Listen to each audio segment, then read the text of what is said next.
Sir ఈ question నేను ఒక చిన్న మాట ఏంటంటే నాదెళ్ల మనోహర్ గారు 2019 ఎన్నికలకు ముందు పార్టీలో వచ్చిన తర్వాత సార్ జనసేన పార్టీలో ఉండే నాయకులకి కార్యకర్తలందరికీ ఒక చిన్న డౌట్ వచ్చింది సార్. అది ఏం ఉమ్, డౌట్ అంటే నాదెళ్ల మనోహర్ లాంటి వ్యక్తి మన పార్టీకి అవసరమా?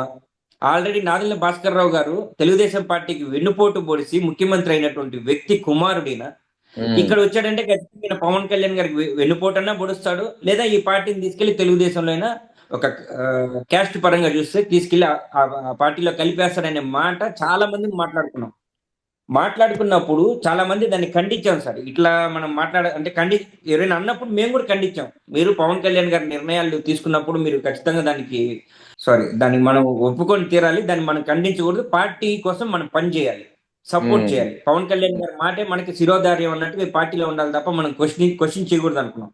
బట్ ఇప్పుడు ఉండేటువంటి పరిస్థితులు మీరు చూడండి సార్. ఇది జనసేన పార్టీ అనేది కాదు, ఇది తెలుగుదేశం బి పార్టీ, లేదంటే ఉమ్. తెలుగుదేశమే పుట్టించినటువంటి పార్టీ. ఇది తెలుగుదేశం పార్టీలో విలీనం కాబోతున్న పార్టీ.